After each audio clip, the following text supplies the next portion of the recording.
Today we got something different. Today we're trying out the new CoPrint. I did open the box already, but this is the official unboxing. You're not gonna wanna miss it. Stay tuned for 3D printing awesomeness. First thing you notice when you open the box is the 4 extruder heads. I'm gonna set those to the side. Check those out here in just a moment. Of course, we have our chroma head, which is the new print head for the printer itself. And lastly, the brains behind the operation, the KCM. Let's get started. So the KCM comes with one of these little read before you do stuff, and yeah, we're not going to deal with that. It's just a very simple, lightweight box. We got some connections there, USB-C. I don't actually know what you call that, but it's a 4-pin, and then of course all the different pins that the extruders are going to get up with. This box has Type C to Type A cable.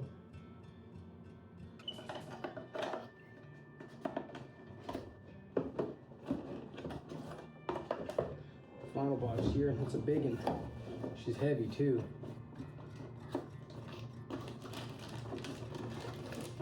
That looks like power and a power cord. Now what they did send me, I am in America, and they sent me a European thing. Now it just takes this little dual prong whatchamahookie, so I'm gonna see if I can't just replace that. I'm pretty annoyed that they couldn't just, I mean, all of these cords are made in China. They could have just sent me a different cord. Anyhow, let's set that aside. Here's what the chroma head looks like.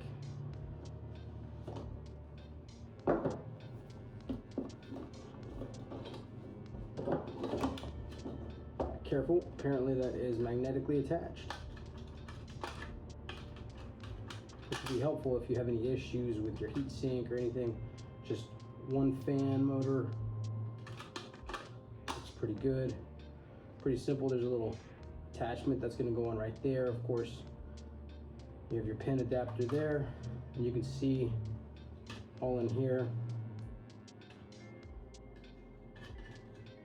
Brand new. All the good stuff. It also comes with a mounting plate that is metal, so that's nice. So that's gonna mount on here somehow. I'm not gonna deal with that right now.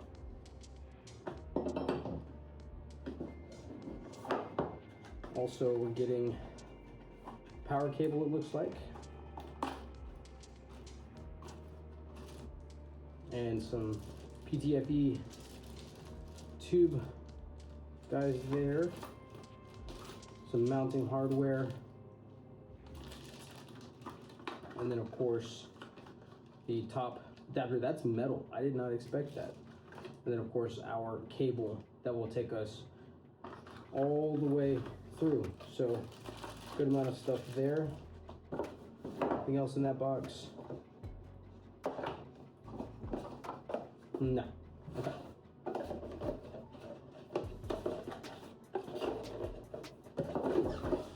Let's move on to one of these extruders. We have 4 of these, so I'm not going to open all 4 of them, but here is what they look like.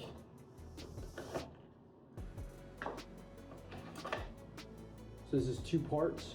You actually will unscrew these 4, and that's how they will mount into the printer. Has its own little metal mount again. Again, lots of machined metal pieces. Some more PTFE tubes. It also comes with the ability to mount it on if you have like an Ender 3. That's what those are for. And then of course, another wire to plug that in. Let's see. Oh, and then of course it comes with its own PTFE tubing, which we will be needing for each one of these to. So that's all the parts. Let's get everything cleared off and we can install this guy. All right, so let's get these extruders installed. I already did one because I assumed that because there's 4 spaces here that you do the 4 underneath. It's not the case. It is the 3 up top. And so you unscrew those, get another one of these guys. So you pop these top 3 off.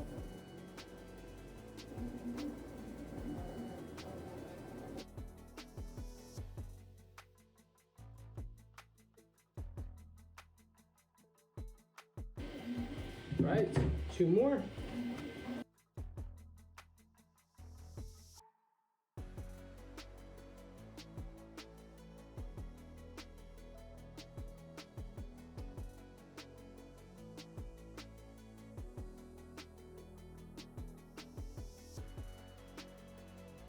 All right, we have all of our stepper motors in. These are tensioning screws, so you'll adjust the tension and we're one step closer to attaching.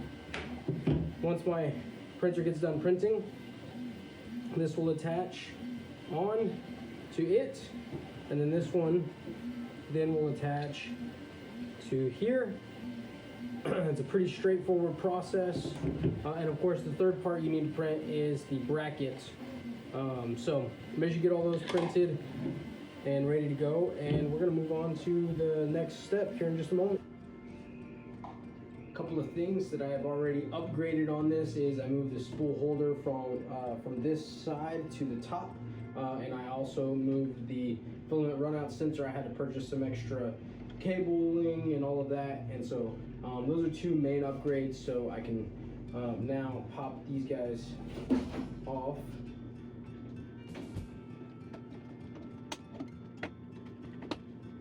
And we can now start this. Oh, and then I also upgraded my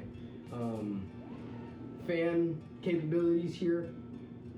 Just get a little bit better part cooling when working on it. And so I just had green filament, nothing really with the green. Obviously the top was black. I'm not big on color coordinating, but just getting some stuff to do it. So I'm gonna follow along with the CoPrint video, and I'm not gonna bore you with that. I'll do a little time-lapse magic here just so you don't have to see the whole process, because my goal isn't to show you how to do it. It's more so to what does it look like for a random person to actually do this, not someone on like a how-to video. So I'm gonna get started on that. I hope that you'll enjoy it, and let's see what this looks like. Here's my iPad with the actual CoPrint video. I'll have it linked below so you can follow along with it rather than with me. This is gonna be a much better video. Just make sure that you already print off all 3 pieces that you need for the Ender 3v3. This is the Plus edition.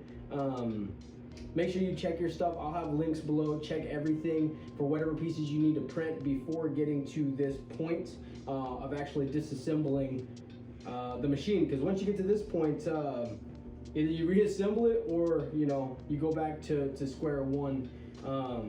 So yeah, happy building, boys. Now I know this isn't my normal video. Normally I focus more on woodworking, but I have always loved 3D printing, and I wanted to try this thing out, and so I hope that you guys will get a little bit of a piece of some of the joy that I find in 3D printing, as well as some of the challenges. But ultimately my goal is to make things, to try new things out, to experiment with new technology. So if you like this type of content, please let me know by liking and subscribing. Let's get back to building it. So I rewatched the video and I realized that I was almost done yesterday, but family comes first. So I wanted to make sure that, I spent time with family. That's number 1. Make sure you spend time with your family. So we're gonna get this done real quick. It doesn't look like there's much left. Make sure again you have all your printed parts. And we're gonna line this guy up just on the back. I'm not gonna really show you this process just because it's relatively simple.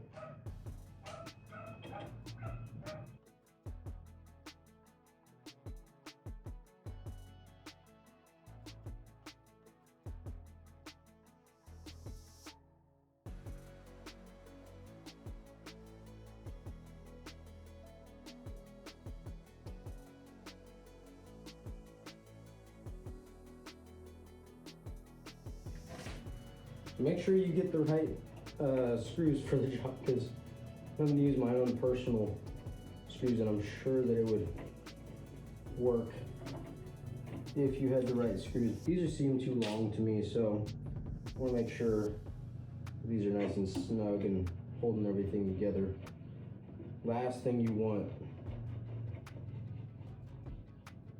is for this thing to break off. Okay, that's much better. Okay. And now we get to shove into these two recesses. You could do all three, and I'm thinking about doing all three just because, I don't know. It seems like more secure, more stable working capabilities. So we'll see. These are supposed to just slide through and into those, which may be an issue.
Honestly, this is where my forte ends. I honestly have no idea what I'm doing at this point.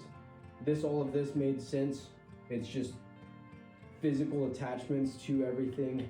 And so now I'm gonna go learn how to do the other stuff and hope I don't break anything. So I'll let y'all know my thoughts on this whole system and all of that when I get back with that. So see you on the flip side.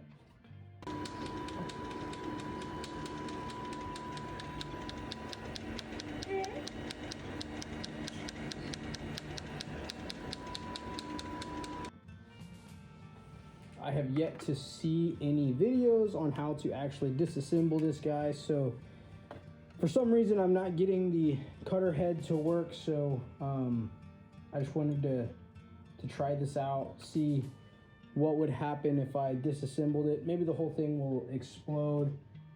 Hopefully not. That would be quite awful.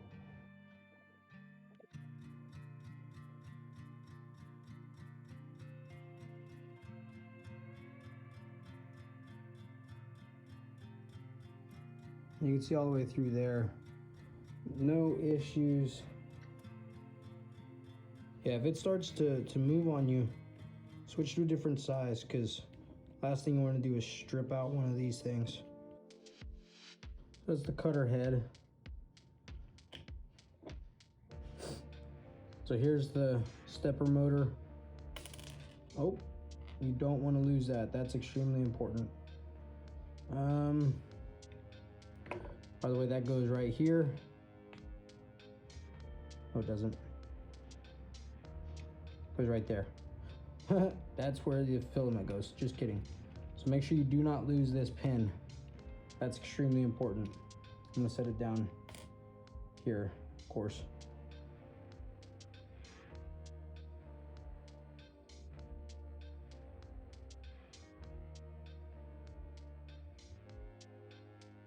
We'll see if this did anything. I have no idea, to be honest, guys.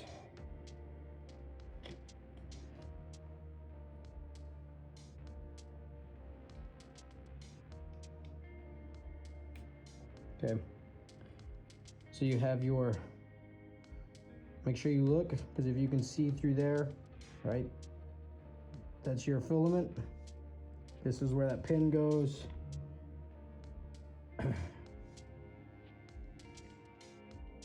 So you have 3 screws. You got those 3 screws. You have a pinhole, and you have where the filament goes. All of that has to line up for this.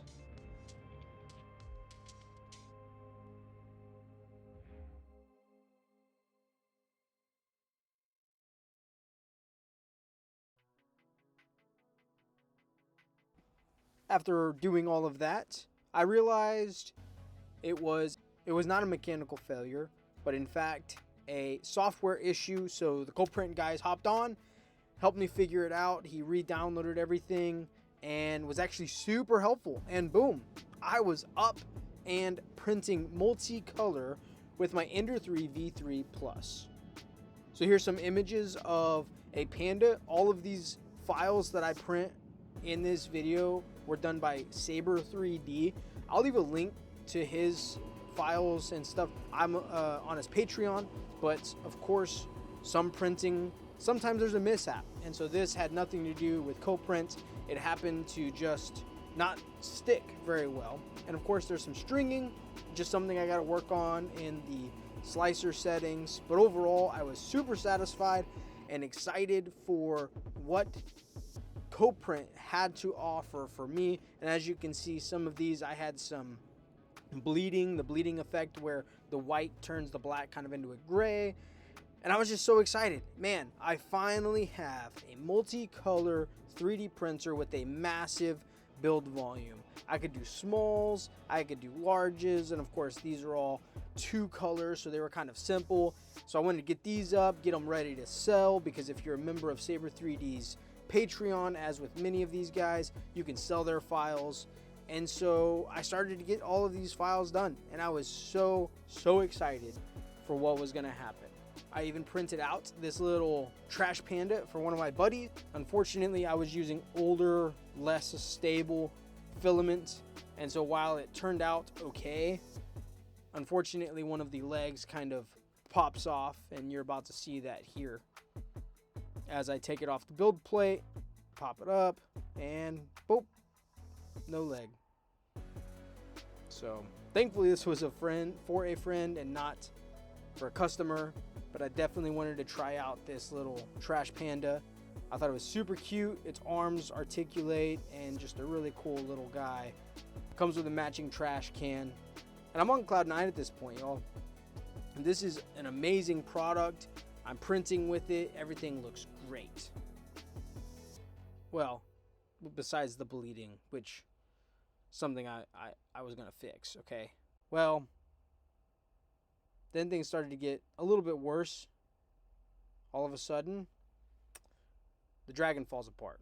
So now, semi-new filament isn't doing great, and it's just brittle, it's falling apart, and I'm not super excited. And then the printer just stops working. It says this error where the MCU is abnormal, and halfway through prints, it would stop. As you can see, as far as it had gotten, the prints look great. And I was really satisfied, so I tried them with some single color prints. And the same file, just single color, and it turns out great. And so as I'm working through all of this, I find out that there's a Discord. You see, up until this point, I had been emailing CoPrint with all of my issues, and they would take forever to respond. Well, I live in the central time zone. Apparently, the CoPrint founder they're a Turkish company, so they're over in Turkey, so their time difference is massive. So as I'm having all these errors, I'm having to wait 8-10 hours for a response. Sometimes I would stay up till 1 a.m. just so I could have a conversation with this guy and understand what's going wrong with my printer. And as you can see, this is a multicolored filament, but it's still a single color.